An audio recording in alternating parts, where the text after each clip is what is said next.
சென்னை குரோம்பேட்டையில் போக்குவரத்து பணியாளர்களுக்கான 15வது ஊதிய ஒப்பந்த 2ஆம் கட்ட பேச்சுவார்த்தை அமைச்சர் சிவசங்கர் தலைமையில் நடைபெற்று வருகிறது. இதுபற்றிய மேலும் விவரங்களை தருகிறார் நமது செய்தியாளர் பாலாஜி.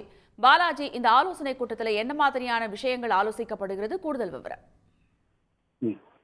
14வது ஊதிய ஒப்பந்தம் கடந்த ஆண்டு ஆகஸ்ட் மாதம் நிறைவடைந்த நிலையில் அடுத்த கட்டமாக 15வது ஊதிய ஒப்பந்த பேச்சுவார்த்தையை உடனடியாக நிறைவேற்றி அந்த ஒப்பந்தம் கையெழுத்தாக வேண்டும் என்று தொடர்ச்சியாக போக்குவரத்து தொழிற்சங்கம் சார்பாக தொடர்ந்து அரசுக்கு கோரிக்கை விடுக்கப்பட்ட சூழ்நிலையில் கடந்த ஆண்டு ஆகஸ்ட் மாதம் முதல் கட்ட பேச்சுவார்த்தை நடத்தப்பட்ட நிலையில் தற்போது 2ஆம் கட்ட பேச்சுவார்த்தை இன்று காலை சரியாக 11 மணிக்கு போக்குவரத்துறை அமைச்சர் சிவசங்கர் தலைமையில் நடைபெற்று வருகிறது. இந்த பேச்சுவார்த்தையில் முதல் நாளான இன்று தோமுசா, அண்ணா தொழிற்சங்கம் உள்ளிட்ட 13 அங்கீகரிக்கப்பட்ட அரசியல் கட்சிகளை சார்ந்த தொழிற்சங்க நிர்வாகிகள் தற்போது பங்கேற்று இந்த பேச்சுவார்த்தையில் பங்கேற்றுள்ளனர்.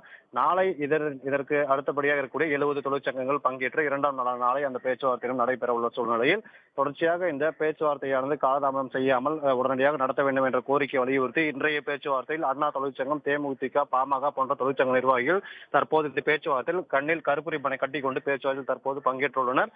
தொடர்ச்சியாக இந்த 2 நாள் பேச்சுவார்த்தைக்கு பிறகு அடுத்த கட்டமாக இந்த பேச்சுவார்த்தையை உடனடியாக இறுதி செய்து அந்த ஒப்பந்தத்தை கையெழுத்திட வேண்டும் என்ற அடிப்படையில் தற்போது தொழிற்சங்கங்கள் தற்போது அமைச்சருடன் பேச்சுவார்த்தை நடத்தி வருகின்றன.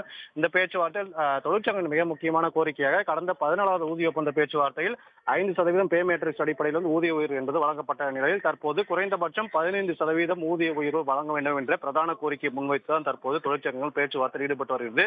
அதற்கு அடுத்தபடியாக ஏற்கனவே நிலுவையில் இருக்கக்கூடிய அந்த கோரிக்கைகள், அதே போல போக்குவரத்து தொழிற்சங்கங்களுடைய அந்த ஓய்வு பெற்ற ஊழியர்களின் அகவிலைப்படி உயர்வை உடனடியாக வழங்க வேண்டும், அதே போல ஊழியர்களுக்கான அந்த பண பலன்களை வழங்க வேண்டும் உள்ளிட்ட பிரதான கோரிக்கைகளோடு சேர்த்து இந்த கோரிக்கையிலும் தற்போது தொழிற்சங்கங்கள் அமைச்சருடன் கோரிக்கையாக வைத்து வரக்கூடிய சூழ்நிலையில் இந்த 2 நாள் இந்த பேச்சுவார்த்தைக்கு பிறகு அடுத்த கட்டமாக விரைவில் இந்த பேச்சுவார்த்தை இறுதி செய்யப்பட்டு ஒப்பந்தம் கையெழுத்தாகும் என்ற தகவல் தற்போது வெளியாகியுள்ளது. விரிவான தகவல்களுக்கு நன்றி பாலாஜி.